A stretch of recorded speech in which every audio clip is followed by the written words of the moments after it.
Muito bom dia, muito boa tarde, muito boa noite. Eu não sei exatamente o horário que você está me vendo, mas neste papo aqui que eu terei com a minha amiga Kátia, nós vamos falar de umas coisas que são fundamentais dentro do ambiente da comunicação. Isso será um papo livre, aberto, sem roteiro. Eu vou colocar a Kátia de vez em quando em alguma gelada, ela também, obviamente, vai poder devolver e fazer alguma pergunta assim para me colocar em gelada. O importante é que a gente aborde esse tema com a maior liberdade, maior tranquilidade, sem roteiro. E para início de papo, Kátia, por favor, se apresente, pessoal, e aí depois eu já lanço uma pergunta que é para a gente partir para o papo. Bom, Mário, primeiro, muito obrigada por ter essa oportunidade de conversar com você, um palestrante tão renomado e que sempre trabalhou nessa área de gestão de pessoas, marketing, em capacitação e negócios, né? Bom, eu sou Kátia Martins Valente, estou 35 anos nessa área de comunicação com o mercado, atuei como gerente de marketing do McDonald's, da Philip Morris, Bering de Angeli, e também ministro hoje a consultoria na área de comunicação e aulas na pós-graduação. Fiz doutorado. Quando a gente pensa em palestrante, quando a gente pensa em o posicionamento de negócios, o seu posicionamento é comunicação empresarial.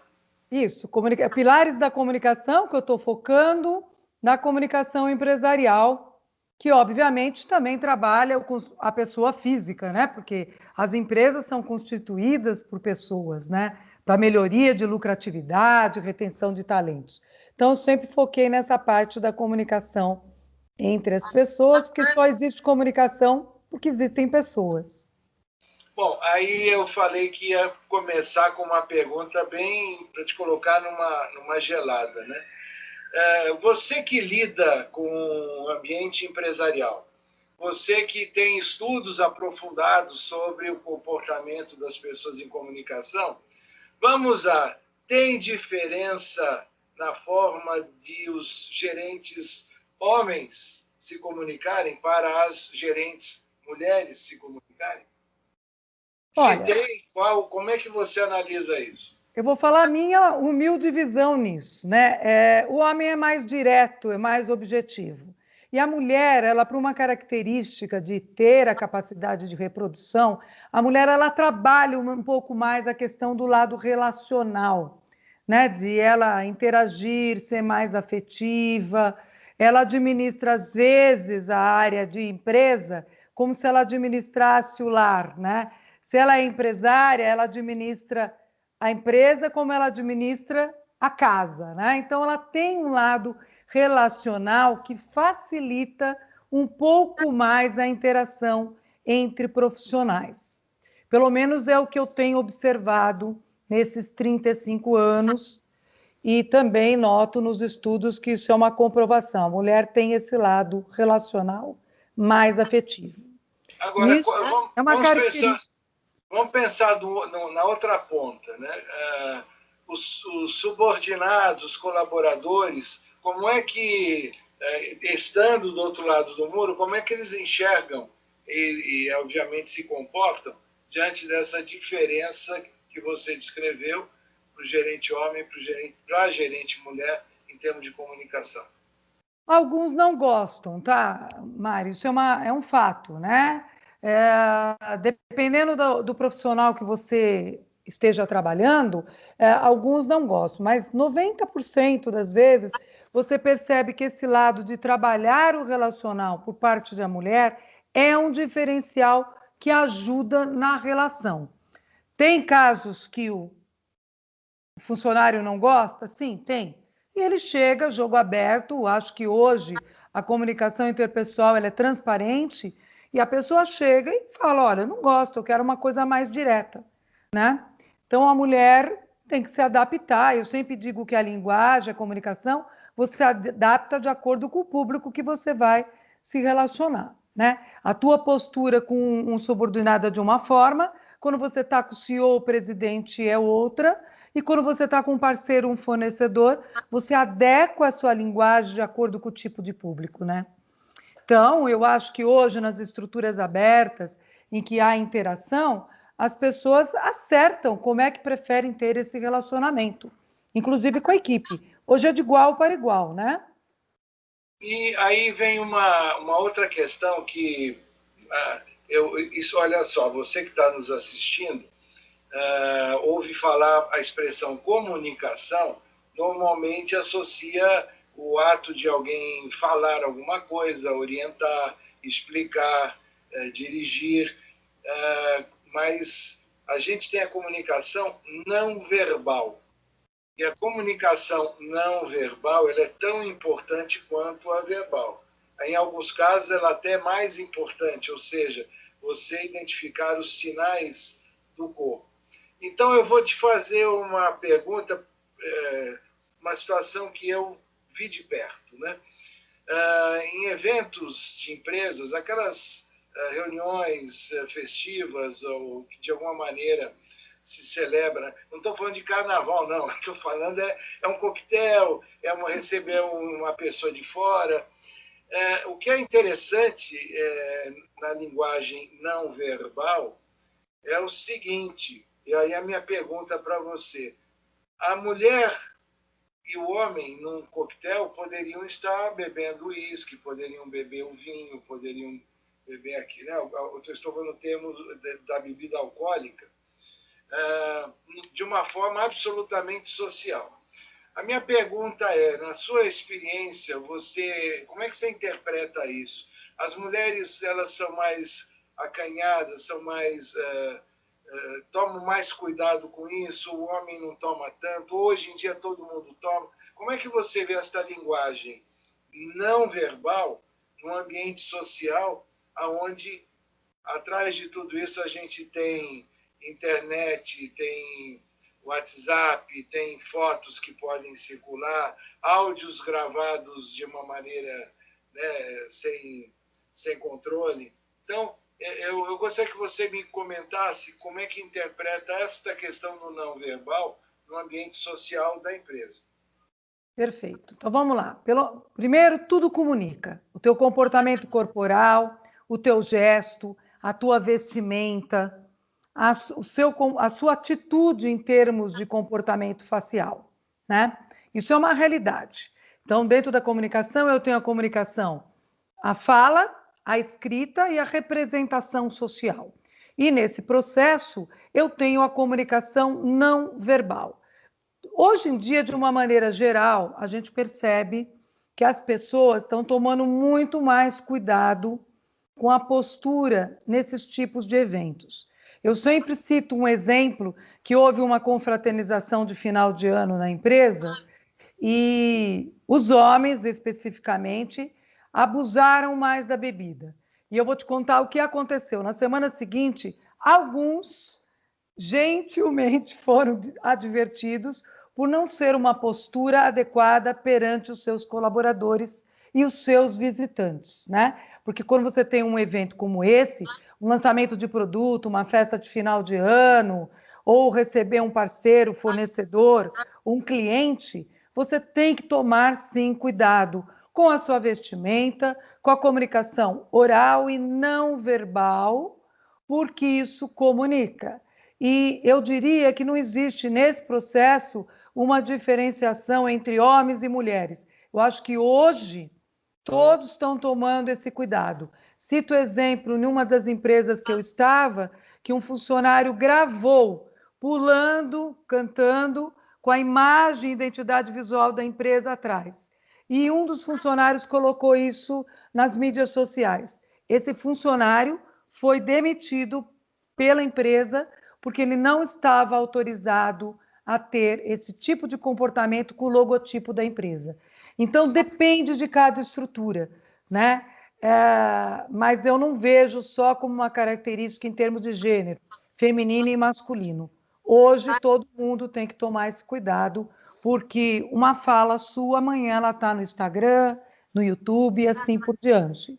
Sem dúvida, tudo comunica. O pessoal que está nos acompanhando pode estranhar que eu esteja explorando nesses primeiros momentos, eu esteja explorando essa questão do gênero.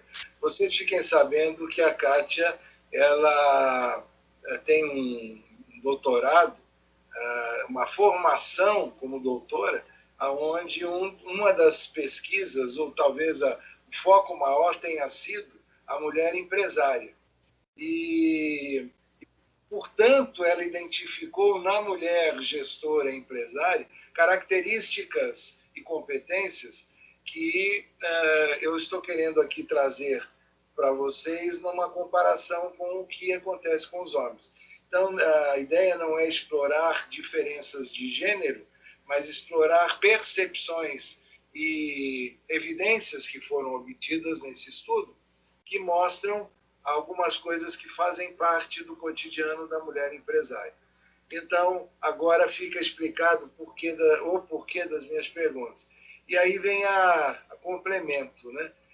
Se você tivesse hoje que destacar, digamos assim, as 3 competências mais relevantes para as mulheres empresárias que fazem sucesso, aquelas que conseguiram realmente o sucesso nos seus negócios, me cite aí as 3 competências mais relevantes que poderão, de certa maneira, orientar algumas mulheres e, eventualmente, também alguns homens que estejam nos vendo e que, no desenvolvimento aí de alguma atividade, de algum negócio, poderão se aproveitar do resultado da sua pesquisa.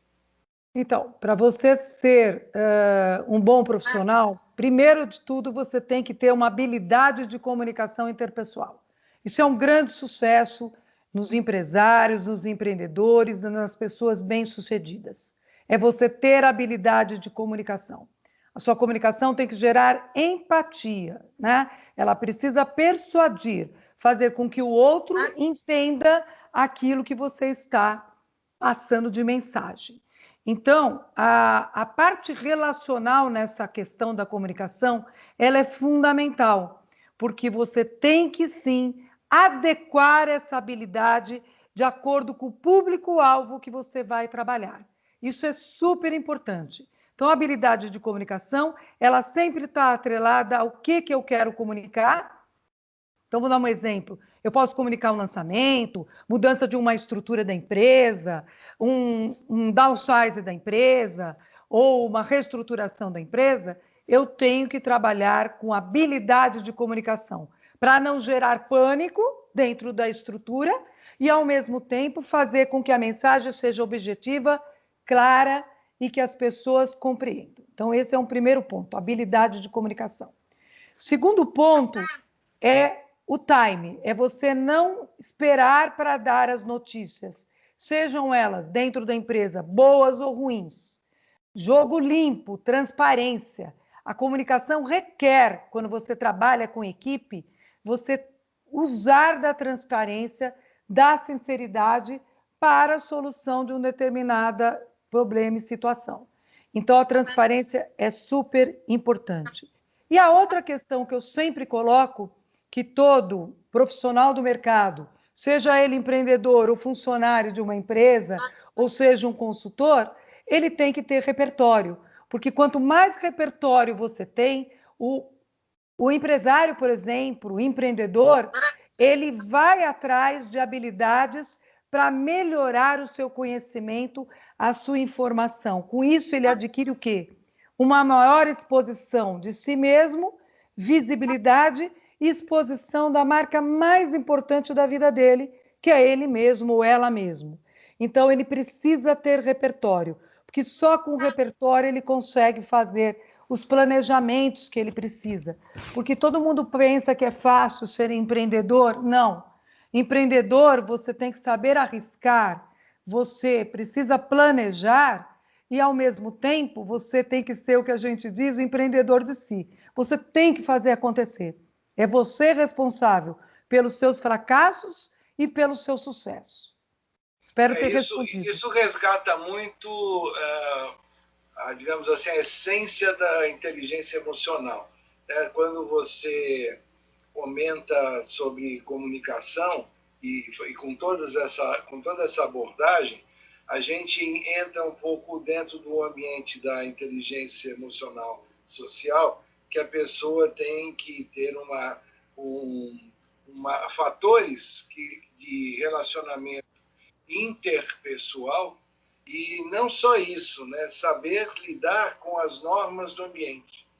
Exatamente. Porque muitas vezes o ambiente te dá uma liberdade de comunicação, ou seja um ambiente mais liberal ou um ambiente mais conservador. É mais ou menos como, aqui extrapolando, alguém dentro de uma startup cheia de jovens não pode ter o mesmo tipo de retórica que esta pessoa teria quando lidando, digamos, num ambiente mais formal, organizado e estruturado com pessoas mais velhas. Ou seja, em ambos os casos, pelo que você disse, é importante que não se tenha ambiguidade. É fazer com que a comunicação seja clara, efetiva, direta, sem gerar ambiguidade. Porque a ambiguidade, não adianta eu falar uma coisa, achar que o outro entendeu, o outro entender diferente, achar que entendeu, vira aquela coisa que depois não dá certo. Então, mas evitando a ambiguidade, o jeito de falar, se comunicar, o jeito de escrever, e até mesmo aquilo que a gente chamou de postura não verbal, é importante que o gerente, ou o gestor, ou o empresário, ele tenha muito claro como é que ele vai lidar com isso. Aliás, Kátia, a gente, eu sou bem mais velho que você, mas a gente pegou um momento no passado em que o mundo não tinha aquele dia da sexta-feira com roupa casual. E, de repente, isso começou a acontecer em alguns ambientes. Agora, esse dia de você usar uma roupa casual não era para você ir de bermuda, era para você ir com uma roupa, digamos, não tão formal como era um terno, ou todo um conjunto, né, que as mulheres usavam. Só que no ambiente de startup e de bermuda é tranquilo. Ou seja, o conceito de relacionamento interpessoal com os outros também requer entender o que o ambiente te permite ou não, o que o ambiente te obriga ou não. Tá certo? Eu quis agregar tudo isso porque quando a gente fala em comunicação, é importante que a gente olhe para o ambiente que a gente está. Não só para as pessoas que estão nesse ambiente, mas o ambiente que a gente está e que ele obriga ou nos permite. Imagina se alguém dentro de uma corte, uma Suprema Corte ou um Superior Tribunal, fosse ter o mesmo jeito de falar e se postar que tem num outro ambiente. Então, cada ambiente tem o seu formalismo ou não, e as pessoas têm que entender isso e se postar, porque se não seguirem esse conceito, elas acabam ficando um pouco fora do jogo, porque o ambiente, as pessoas vão olhar de uma forma diferente. É a mesma coisa que eu querer trabalhar numa startup de jovens, indo todo dia de terno, gravata e com uma roupa que não tem nada a ver com aquilo. Eu vou começar a virar meio ET naquele ambiente, né? Com certeza, com certeza. Bom, e aí, continuando, eu tinha te feito a pergunta sobre as empresárias, né, as mulheres, e o que mais que você poderia dizer que identificou na sua pesquisa? Bom, primeiro, a minha pesquisa focou muito em empreendedoras, né? Mulheres empreendedoras, entre elas Luísa Helena Trajano, Sônia Reis, que era presidente, CEO da Dudalina, a Paola Caroselli, que são empresárias nos segmentos mais variados possíveis, né? Segmentos distintos, eu não peguei só um único perfil, peguei empresárias, empreendedoras do Brasil, né? E assim, nós trabalhamos a narrativa autobiográfica de transformação. Por que isso? Porque eu analisei as palestras da Endeavor, do evento Day One Endeavor. A Endeavor é uma das maiores empresas de empreendedorismo, né? Associações e fundação de empreendedorismo do mundo. E ela faz um evento que se chama Day One Endeavor, que é justamente mostrar personalidades, empresários, empreendedores, homens e mulheres. Eu foquei no trabalho, no consumo dessas narrativas de vida, porque elas trabalham espaços biográficos. O que é isso? É eu contar a minha própria vida. Quais foram os passos que eu tive que percorrer para ser uma empresária bem-sucedida? E o Endeavor, no Day One Endeavor, mostra justamente isso. A virada da pessoa que era empregado, né, que passou dificuldade, e o sucesso que vem através do empreendedorismo, com todas as questões. Algumas delas quebraram a primeira vez ao se lançar como empreendedora, e numa segunda alternativa, elas conseguiram empreender com sucesso. Então, esse discurso ele é muito discurso focado em autoajuda, que está ligado com a psicologia positivista, que quer dizer o quê? É a comunicação, eu te dando conselhos, dicas do que você tem que fazer. E, ao mesmo tempo, evitando que você deixe de lado os seus problemas, como, por exemplo, timidez ou um trauma que você passou, para poder prosseguir, tirar essa dificuldade, trabalhar adequadamente a comunicação e poder exercer a sua profissão, né? No caso delas, foi o caminho do empreendedorismo, que é você arriscar em um negócio, você coloca um capital, o empreendedor ele tem uma vida considerada como heróica, né? A comunicação toda do empreendedor, ela é espetacularizada. Eu tenho uma visibilidade muito grande, porque no nosso sociedade, você ser empreendedor é ser bem-sucedido. E nem sempre é isso, tá, Mário? Às vezes não. Estas empreendedoras que eu analisei, que foram 8, elas são empreendedoras bem-sucedidas. Mas a Zica, por exemplo, que é a fundadora do Instituto Beleza Natural, de cabelos para afrodescendente, ela teve muitas dificuldades porque ela era babá, empregada doméstica. Então, tem 3 partes nessa questão que a comunicação entra. No início da vida, em que elas trabalham muito a infância sem dinheiro, algumas infância com dinheiro, outras não, outras infâncias assim, com dinheiro, mas, por exemplo, a empresária da Dudalina, Sônia Reis, vem de uma família de 16 irmãos, então eram 16 irmãos administrando a empresa. E ela conta quais foram as dificuldades, até ela ter a virada, por isso que é o Day One, é a virada de vida em que ela transforma a vida para ser empreendedora. E o último estágio é o estágio do sucesso, da glória e de você poder estar no palco da Endeavor, porque você tem experiência prática e teórica e tem resultado comprovado.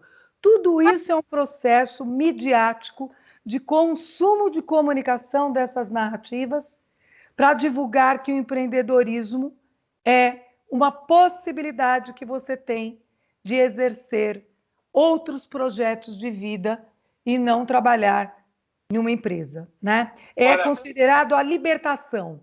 Agora vem aí uma questão que eu acho que deve envolver todas essas pessoas que você conheceu, e entre outras, que é o seguinte, né?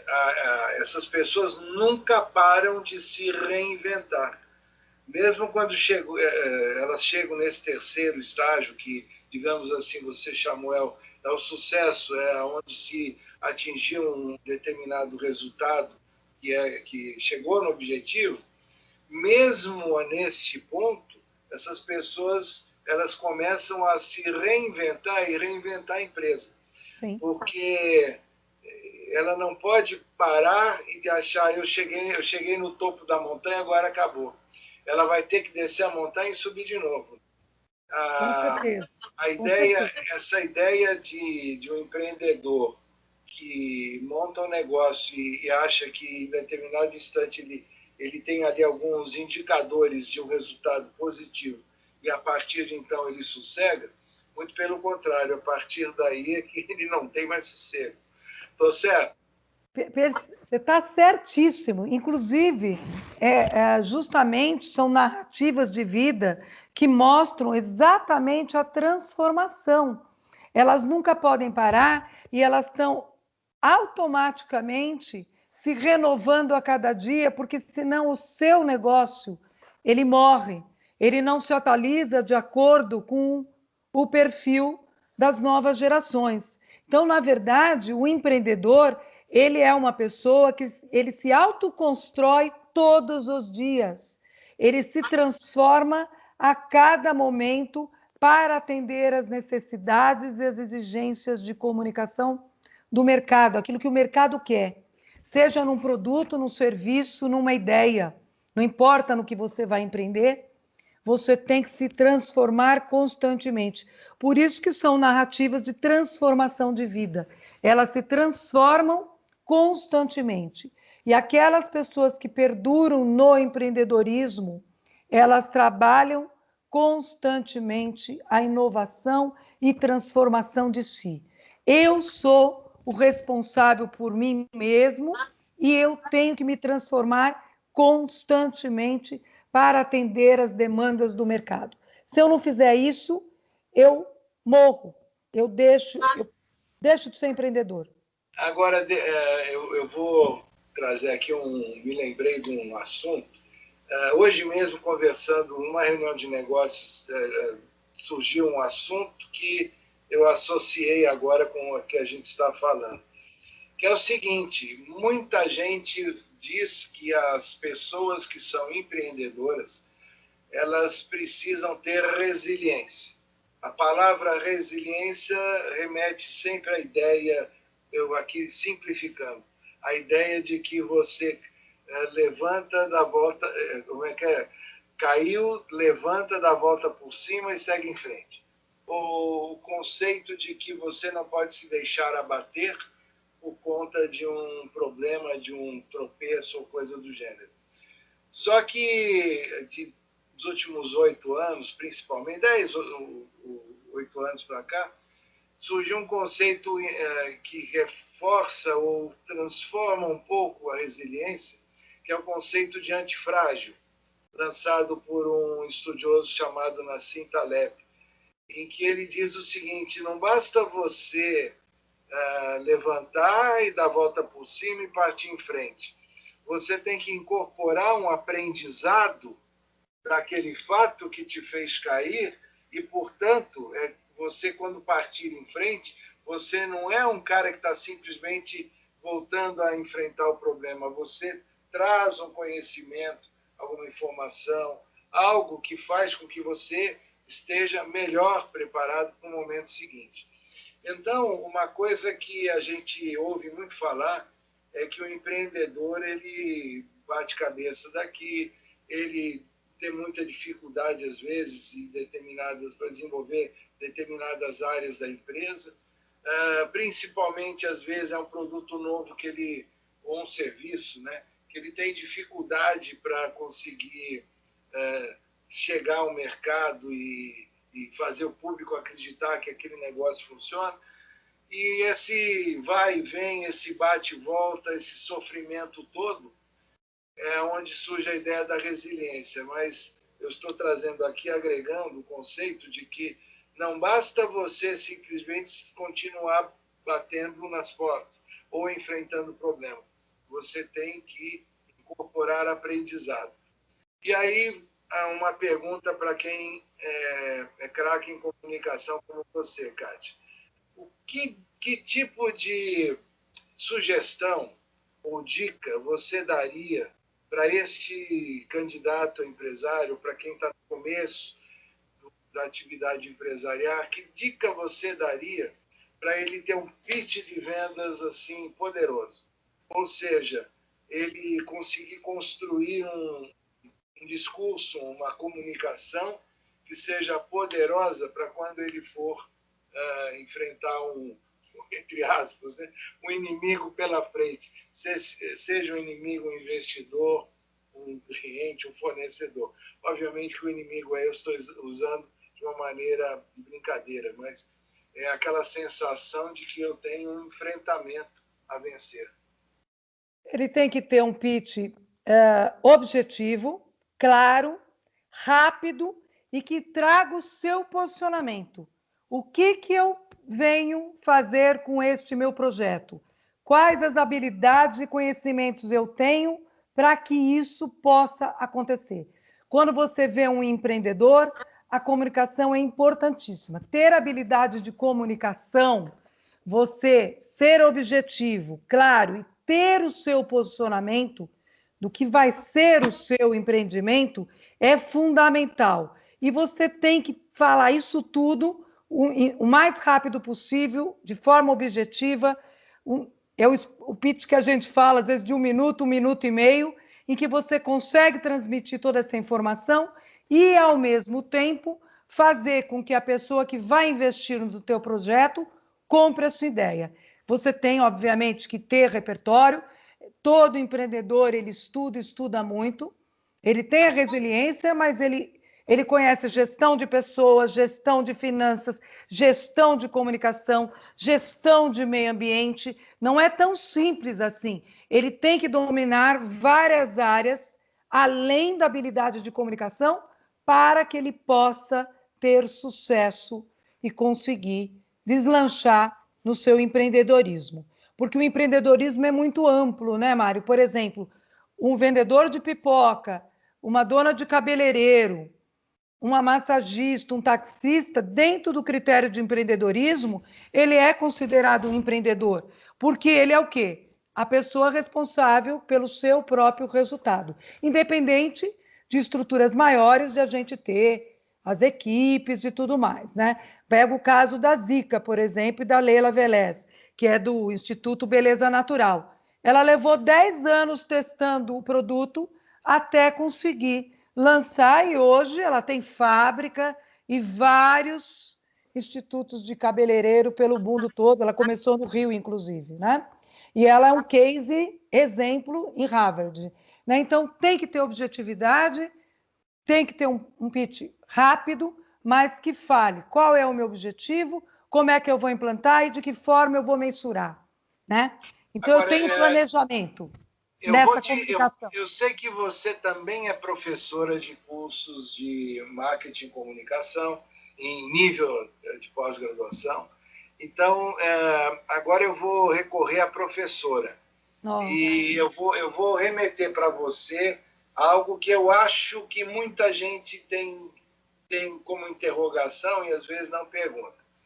Sempre se fala que uma empresa deve ter bem clara a sua missão, a sua visão, sua proposta de valor, os seus propósitos, dentro deste ambiente muito claro, quais são os valores, os princípios da empresa.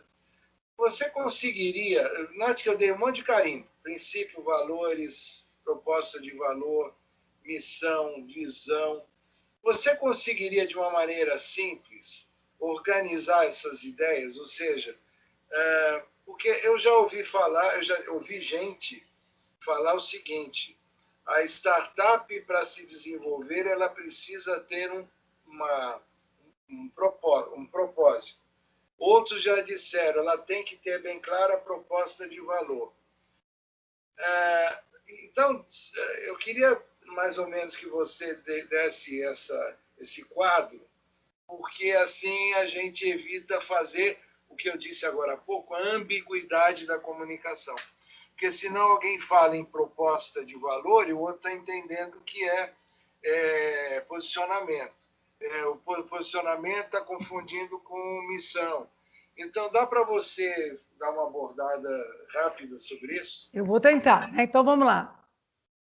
Missão, né? É o meu propósito do que eu sou hoje, o que a empresa é hoje. A visão, como é que eu quero estar daqui 5, 6 anos? Aí eu tenho que ter claramente, vou lançar um produto, ou vou lançar um treinamento, ou vou lançar minha consultoria, qual é o meu objetivo daquele treinamento, né? E para isso eu preciso ter o que eu vou comunicar e a forma como eu vou comunicar. Eu vou comunicar o lançamento de um produto ou a nova embalagem de um produto? eu posso utilizar reuniões de vendas, o site da empresa, as mídias sociais, posso fazer uma convenção de vendas. Isso é o quê? É o como eu vou fazer. E, por último, eu estou resumindo bem, tá? Como é que eu vou mensurar, né?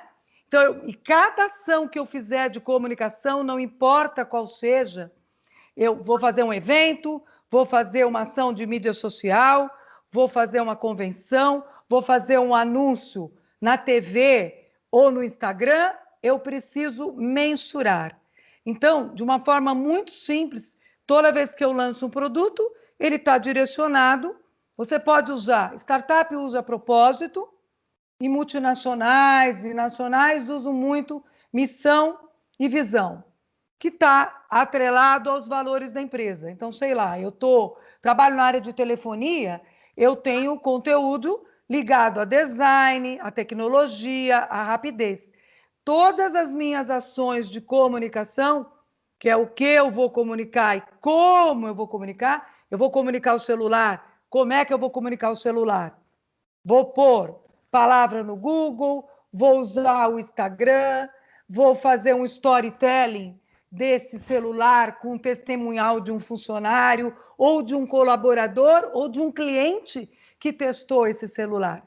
Então, tudo isso se resume em eu trazer para o mercado, seja o meu posicionamento, seja o meu propósito numa startup, seja um consultor trazendo o seu posicionamento enquanto consultoria na área de vendas. Para todo esse processo, eu sempre vou ter que ter um planejamento de marketing. Ali dentro, você extrai o planejamento de comunicação, porque eu tenho os 4 P's.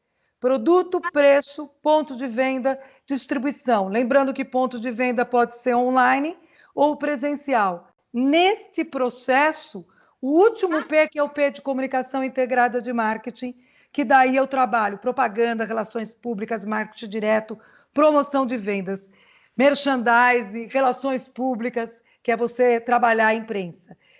Crise, né? Porque o produto tem crise. Então, você entende que é todo um planejamento que eu tentei resumir o mais sucinto possível, porque não dá para eu trabalhar o propósito sem isso.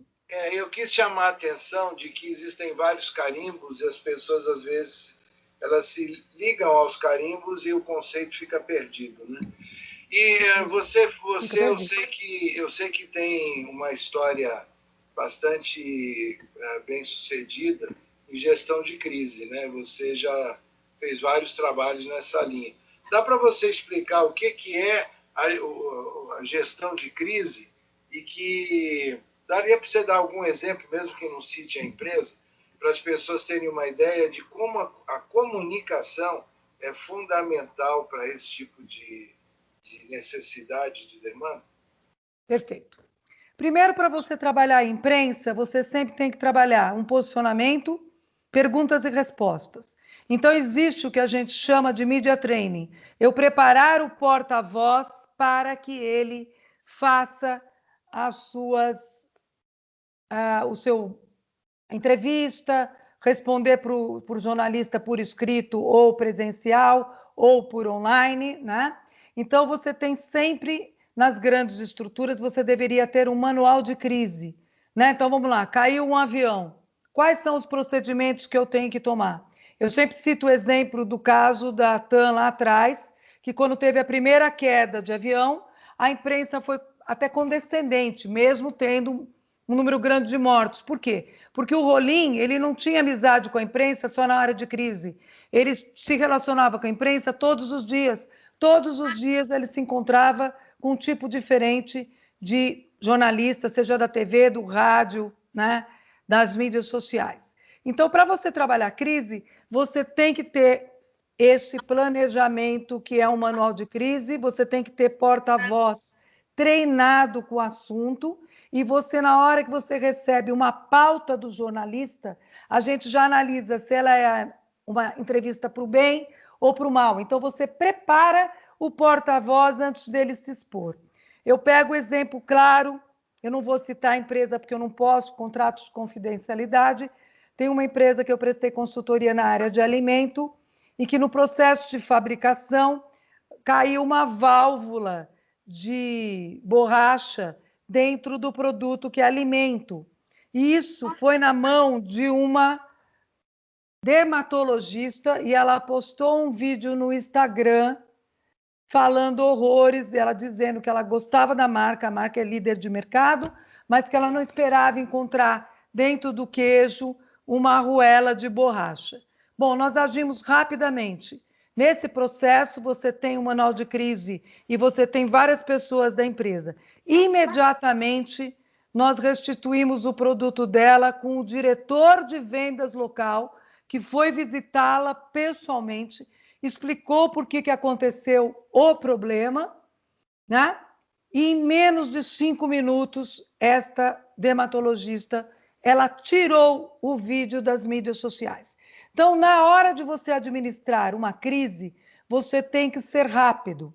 Eu já tive, trabalhando na área de alimentos, morte de uma criança por envenenamento que não era culpa da empresa.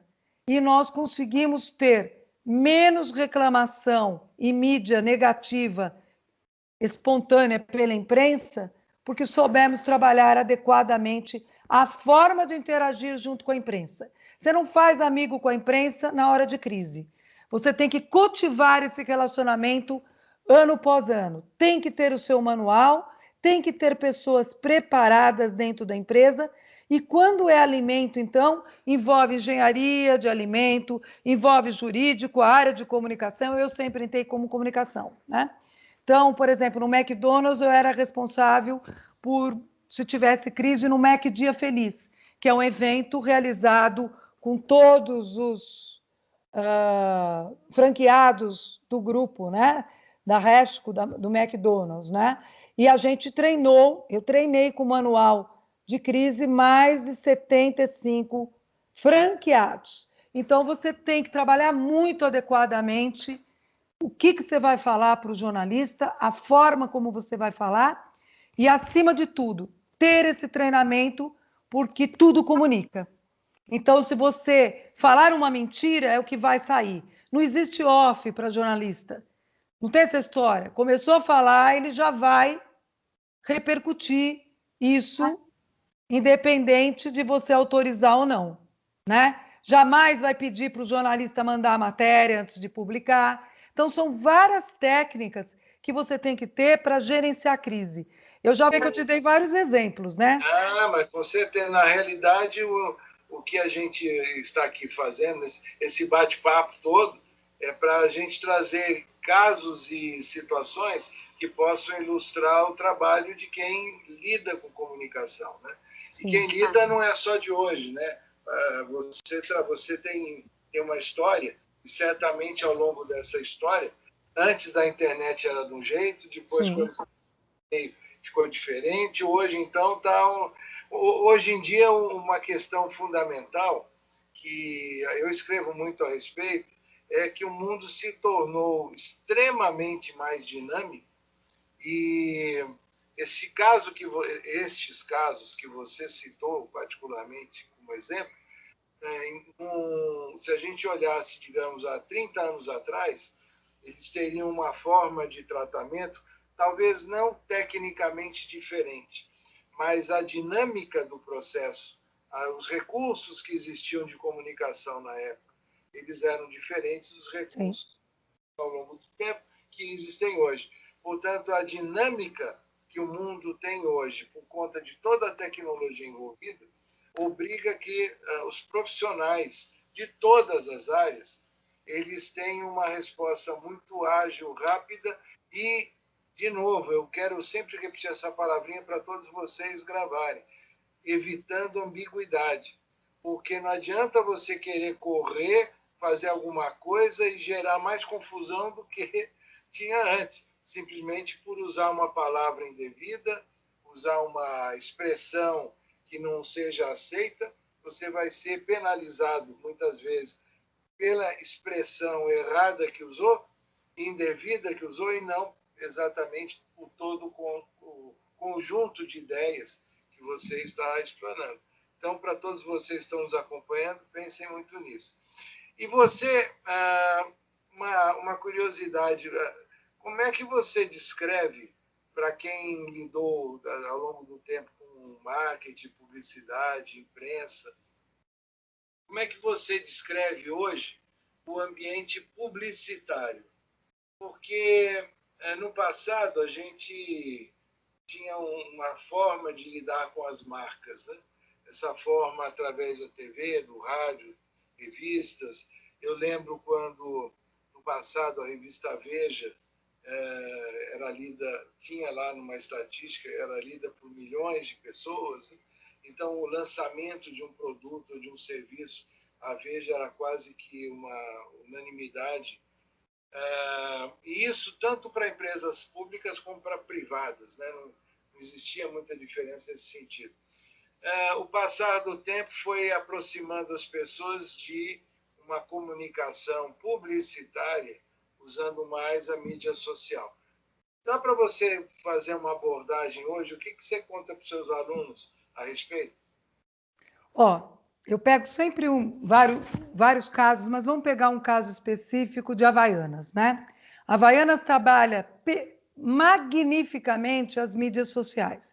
Instagram, YouTube, Twitter, ela trabalha todas essas mídias sociais com muita rapidez, ela tem uma agência muito boa e ela tem criadores do conteúdo. Hoje a gente fala muito do inbound marketing. O que é isso? É o conteúdo, o teu conteúdo a ser comunicado ser relevante e que ele atenda a expectativa do usuário. Então, assim, a Havaianas não vai trabalhar só a mídia social, ela tem que trabalhar também o varejo, ela tem que trabalhar o e-commerce, né? E-commerce não é só mídia social. Então, ela tem que fazer o seu produto chegar, seja por meio da loja física, ou seja por meio do e-commerce. E aí eu tenho que adaptar esta linguagem com canais diferentes. Então, assim, tudo vai virar mídia social? Não. Eu vou ter ainda por um bom período ações de ponto de venda, mesmo com o Covid. Eu vou ter situações de treinar a equipe de vendedor, que é fundamental, é a propaganda boca a boca mais efetiva, é o vendedor conseguindo conquistar a mente, o coração do consumidor final por meio de uma abordagem adequada para aquele consumidor. Então, eu sempre digo que em comunicação os meios vão se somando e eles vão aumentando as possibilidades de plataformas que você tem para divulgar o seu produto, o seu serviço e sua ideia. Mídia social é importantíssimo, mas eu vou ter que trabalhar o jornalista com release, eu vou ter que trabalhar o vendedor com reuniões de vendas, seja remoto ou presencial, e tudo isso é comunicação, tá? Então, eu vou trabalhar toda a comunicação com o vendedor, com aplicativos no smartphone, mas não quer dizer que eu vou deixar de ter o contato físico num determinado momento, né? Independente da questão da gente estar com a Covid neste momento. Então, o que eu quero dizer é o seguinte: eu vou aliando a identidade visual, eu ter um logotipo da empresa, isso é propaganda. Eu ter uma mala direta, ela é propaganda. Eu pego o folheto, eu posso mandar pelo correio ou eu posso te mandar por e-mail. Então, na verdade, eu estou adaptando aquela mensagem com diferentes plataformas midiáticas de comunicação. Não sei se eu consegui te dar um overview. Agora é uma casca de banana para você. Como é que, pela sua experiência, sua vivência, e aí objetivamente em comunicação, como é que você explica o sucesso dos YouTubers? Ou seja, virou uma profissão nova. Então é alguém que, usando simplesmente os recursos que a internet promove, né, se transforma numa pessoa que começa a ser... tem a palavra que todo mundo diz, né, que ele começa a ser um influenciador digital. Essa palavra, o influenciador digital, e aí vale para o bem e para o mal, eu não estou julgando Sim, sim. pessoas, eu estou comentando de um fato. Pessoas que não tinham história alguma anterior e que, utilizando os meios que são promovidos pela internet, conseguem se transformar no que se chama influenciador digital. Dá para você explicar esse fenômeno e me dizer se realmente isso veio para ficar ou se é um modismo que hoje cresceu muito com a pandemia, ou seja, as pessoas estão em casa, estão buscando muito internet e, portanto, estão encontrando os influenciadores na internet. Mas dá para você me dizer se isso veio para ficar, se é uma questão que cresceu por causa da pandemia, se vai acabar depois da pandemia, mas eu gostaria que você comentasse sobre esse fenômeno. Eu vou tentar, vamos lá. Segundo, existe alguns estudos que comprovam que alguns influencers estão tendo uma queda. Mas qual é o diferencial do influenciador, né? Dos YouTubers? Primeiro, ele não tem medo de exposição. Segundo, ele entra num nicho de mercado, num tema que agrada um determinado público, uma parcela de pessoas que se interessam por aquele tema. Então, eu acredito que, assim, não acho que eles vão morrer.